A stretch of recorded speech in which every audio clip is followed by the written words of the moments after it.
What's going on, guys? It's GBP baby. Welcome back to another video. I hope everybody's doing well, and let's dive straight into things.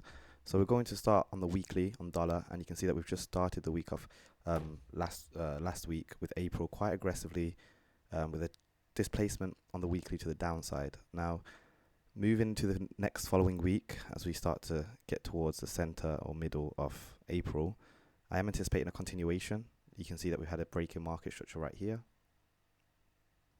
So you can see our prices closed below this down close candle quite aggressively too, as in, this week was pretty much all downwards price action with a large gap as well. And as we get down to the lower time frames, we're going to use this gap to our advantage. But generally speaking, on the weekly, what I have my eyes set on is this fair value gap right here. And it'd be nice to see a price can make its way inside of this. So let's just mark this out in orange, like so. And we got a weekly fair value gap. So I'm just going to write weekly FVG.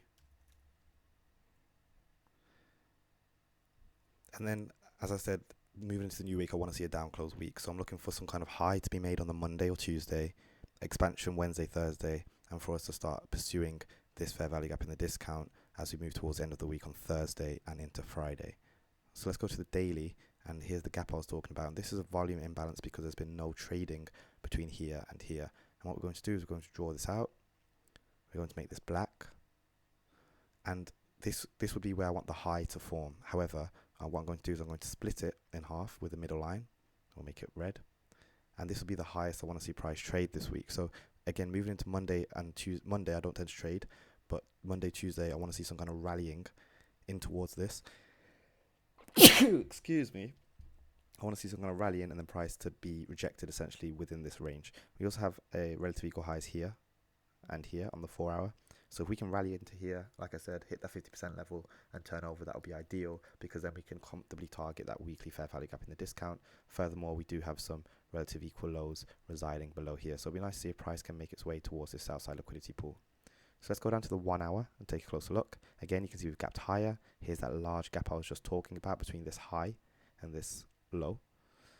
And the fact that we've gapped higher suggests bullishness, but remember, we're looking and anticipating bullishness at the beginning of the week. Some kind of run on stops. We have stops here. So some kind of run on stops on Monday or Tuesday, and then a simple expansion to the downside. So I should be posting Monday, Wednesday, and Thursday this week. So do stay tuned. We'll go to the 15 minute. There's not really much more, but generally speaking, I want to see if price can rally up into this range. I don't want us to. So this is the breaking market structure here. As soon as we gapped below, you can see our price is consolidating quite heavily around that break, which was right here below this low. So now that we're in the premium of it, I want to see price stay above it, rally up into this range, roll over, and trade down into the discount, running to that south side liquidity. So pretty simple in terms of what I'm expecting for the week. Nothing too crazy, but I hope that will make sense. And I'll do the daily dividers and such in tomorrow's video on Monday night, UK time. So let's go to GBP USD. Take a closer look. I'm going to clear the charts. We're going to go to the weekly here as well. And obviously you can see that the weekly has also had a down close, which isn't ideal, but it also suggests that there's some kind of catching up that pound needs to do if dollar is to continue lower. So with that taken into account, if we do want to see an up close week, which I do, why? We've traded above this high quite aggressively. We've just run out that high as well. It'd be nice to see if we can start pushing up into the premium. So we need to start looking for premium PD arrays in the current trading range between this high and this low. You can eyeball the midpoint, so I'm looking for premium. So let me just show you what I mean. High, low of the trading range. Midpoint, I want to look for premium. So any kind of PD arrays above this equilibrium point. And you can see that right here we have a very small gap on the weekly. So let's get that delineated as well. I'm going to make that orange because that's going to be my target for the week. So let's get that delineated like so. See if we can trade up into there. And then here we have some classic price action, which we should be able to break down on the daily. And what I mean by that is that we've got a low, we've got a high, we've got a lower low, and prices working its way up there. Not the smoothest, but like I said, it's likely that pound has some catching up to do.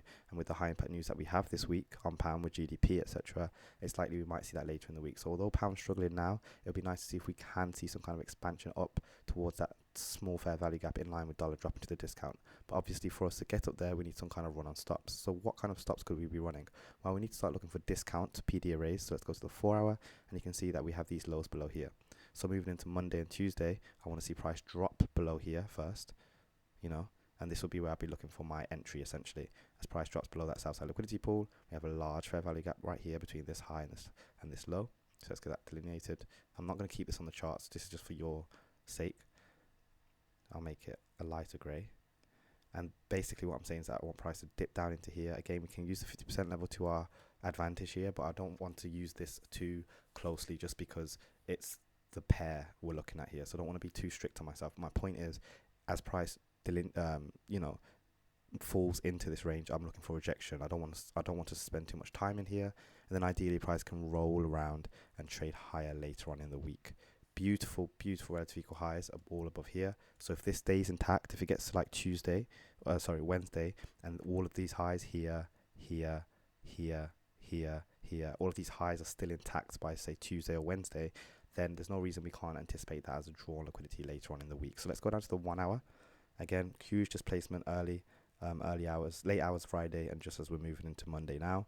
Again, I'm looking for price to continue lower, move into the new day, ideally turn around within this range, and then I'll be looking for potential long opportunities to run above these stops. Again, very simple, 15-minute, not really much more, except we need to acknowledge this large displacement. Price is wanting to run some kind of sell side liquidity stops. Beautiful relative equal lows below here, fair value gap down here. So if price can tap into that, that would be ideal. So I hope that will make sense on pound. And again, like I said, I'll do the daily dividers in tomorrow's video. And then let's finally finish up on Euro USD. We're going to do the exact same thing. So what we'll do is we will simply go to the weekly. Similarly, we have had a large up close candle last week, so I want to see a continuation of that. We're going to do the exact same thing we just did. Look at the current trading range, which is this high to this low. We're looking for PDA raise above that 50% level. What do we have? Well, we have a gap between this low and this high, but that's very near. Nonetheless, we're still going to use it as a potential target, but I'm happy for price to run this target because it is quite shallow, so to speak. So if price does get through that, the next PDA will simply be this bearish order block, which is the last up close candle. Yes, we have this one, but I'm looking at volume when it comes to things like this. So I'm looking at this bearish order block, but let's go down to the daily, see if we can find anything. And you can see, again, how price is using the trading range to work its way lower, pulling back into the range.